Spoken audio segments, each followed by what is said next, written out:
ጦርነት ወይስ ሰላም? ድንበሮች ላይ አዲስ ስጋት ማንዣበብ ጀምሯል። በትግራይ በአፋርና በአማራ አዋሳኝ ቦታዎች ተጨማሪ ሰራዊት የተጠጋው የምሽግ ግንባታዎች ይጠናከሩ ነው። የፌዴራሉ መንግስት በጀት መላኩን ባላቋረጠበት ሁኔታ መሬት ላይ ያለው የወታደራዊ ዝግጅትና የጦርነት ከበሮ ምት ወዲያ ማዶ ሌላ ስሌት አለ ወይ የሚያስብል ሆኗል። በሌላ በኩል የትግራይ ሰራዊት አመራር ገብረ ጻድቃን ከተለያዩ ወገኖች ጋር የተመሰረተው የፖለቲካና የወታደራዊ ጥምረት ወደ አዲስ ምዕራፍ መሸጋገሩን አስታውቀዋል። ይህ በእንዲህ እንዳለ የሀገሪቱ የፖለቲካ ትኩሳት ማዕከል የሆነችው አዲስ አበባ የባለቤትነት ጉዳይ እንደገና ተነስቷል። አክቲቪስት ጸጋዬ ረጋሳ ከተማዋ በኦሮሚያ ስር መጠቃለል አለባት ሲሉ ያቀረቡት ሀሳብ የበርካቶችን ትኩረትስ እንዴት ሳበው? እነኚህን አነጋጋሪና የፍልሚያ ነጥቦች በፈጠነ ሚዲያ ይዘንላችሁ ቀርበናል። ሰላም ጤና ይስጥልን። የፈጠነ ሚዲያ ቤተሰቦች ላይክ፣ ሼር፣ ሰብስክራይብ እያደረጋችሁ አብራችሁን ቆዩ።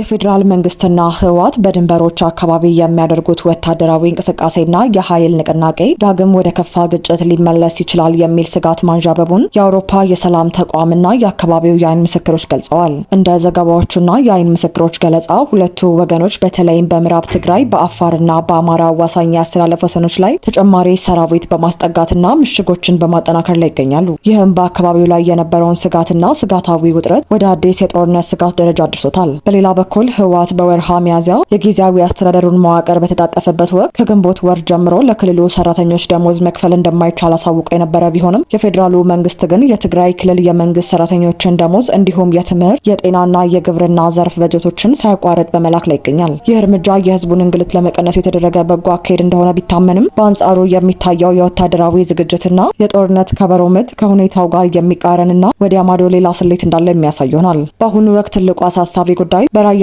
አዋሳኝ ግንባሮች አካባቢ የሚታየው እንቅስቃሴ ተስፋፍቶ ወደ ግጭት ከተቀየረ ቀደም ሲል የተከሰቱት የቋሚ መሰረተ ልማቶች መቋረጥ፣ የአገልግሎት መደናቀፍና ህዝባዊ እንግልት ዳግም እንዳይመለሱ ነው። ይህ ቀውስ በክልሉ ወሰን ብቻ የሚወሰን ሳይሆን መላውን ጎረቤት አካባቢዎች የሚነካ በመሆኑ ጉዳዩ ወደማይመለስ ጥፋት ሳያመራ ከጦርነት ፉከራ ይልቅ በእውነተኛ የሰላም ንግግር እንዲቋጭ ከየአቅጣጫው ጥሪዎች በመቅረብ ላይ ናቸው። ቀጣይ መረጃችንን እንደሚከተለው በትግራይ ክልልና በፌዴራል መንግስት መካከል ያለው ውጥረት ባልበረደበትና የፕሪቶሪያው የሰላም ስምምነት አፈጻጸም ላይ ጥያቄዎች በበረቱበት በዚህ ወቅት የትግራይ ሰራዊት ከፍተኛ አመራር ታጋይ ገብረ ጻድቃን ከተለያዩ አካላት ጋር የተመሰረተው የፖለቲካና የወታደራዊ ጥምረት ወደ አዲስና ከፍተኛ የትግል ምዕራፍ መሸጋገሩን አስታወቁ። አመራሩ እንዳሉት ከሆነ የፌዴራሉ መንግስት በህዝቦች መካከል ልዩነት በመፍጠርና የፖለቲካ ውጥረት በማንገስ ስልጣኑን ለማስቀጠል ያደረገው ጥረት ፍሬ አላፈራም። ይልቁንም የጋራ ስጋት አለብን የሚሉ የተለያዩ የኢትዮጵያ ብሔሮችና የፖለቲካ ኃይሎች እጃቸውን ማጣመር መጀመራቸውንና ይህም ትብብር በአሁኑ ሰዓት ወደ ተጠናከረ ወታደራዊና ፖለቲካዊ ደረጃ መሸጋገሩን ጠቁመዋል። ታጋይ ገብረ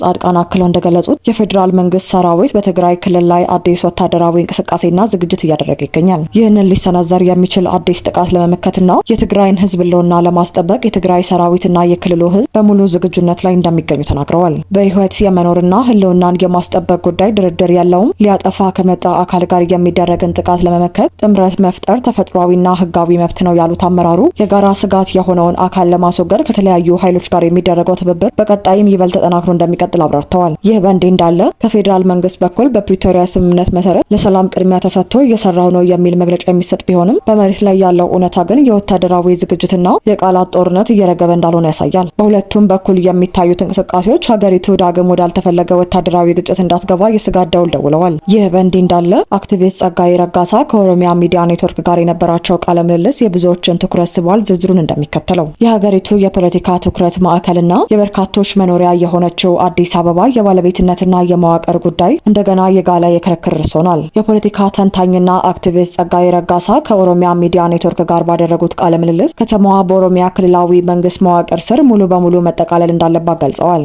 አክቲቪስቱ በቃለ ምልልሳቸው እንዳነሱት የከተማዋ አስተዳደራዊ መዋቅር በኦሮሚያ ስር መሆኑ ዘላቂ መፍትሄ እንደሆነ ገልጸው የከተማዋ ነዋሪዎችም መብታቸው ተከብሮ በዲሞክራሲያዊ መንገድ ራሳቸውን ማስተዳደር የሚችሉበትን ስርዓት መዘርጋት እንዳለበት አመልክተዋል። አክቲቪስት ጸጋዬ አክለውም ከተማዋን ከክልሉ ለመነጠል የሚደረጉ ጥረቶችን እውን የማይሆን ቅዠት ሲሉ ተችተዋቸዋል። የፌዴሪ ህገ መንግስት አንቀጽ 49 ንዑስ አንቀጽ 2 አዲስ አበባ የራሱ አስተዳደር ያላት ከተማ መሆኗን ይደነግጋል። በተመሳሳይ አንቀጽ ንዑስ አንቀጽ 5 ደግሞ የኦሮሚያ ክልል በአዲስ አበባ ውስጥ ያለው ልዩ ጥቅም በመልካም ምድር በአገልግሎት አቅርቦትና በተፈጥሮ ሀብት አጠቃቀም ረገድ ተጠብቆ የህግ ማዕቀፍ እንደሚወጣለት ያስቀምጣል።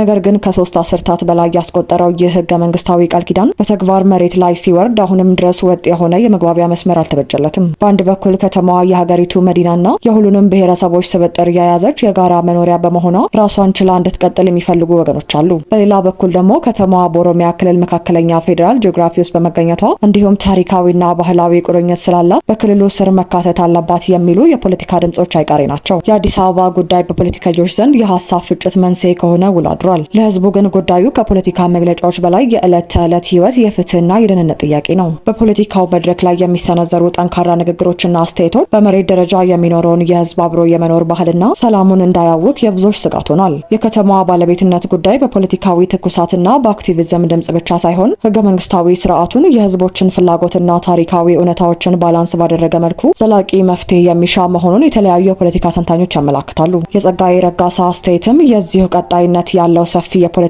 ክርክር አካል ሲሆን የከተማዋ አስተዳደራዊ የወደፊት እጣ ፈንታ አሁንም የሀገሪቱ ዋነኛ የፖለቲካ መነጋገሪያ ሆኖ ቀጥሏል። የተከታተላችሁት በወታደራዊ በፖለቲካዊና በአስተዳደራዊ ጉዳዮች ዙሪያ የነበሩትን ትኩስና ፈጣን መረጃዎች ነበር። መረጃዎችን በጊዜው ለማግኘት ቻናላችንን ሰብስክራይብ በማድረግና የደውል ምልክቷን በመጫን የአስቸኳይ መረጃዎች ቤተሰብ ይሁኑ።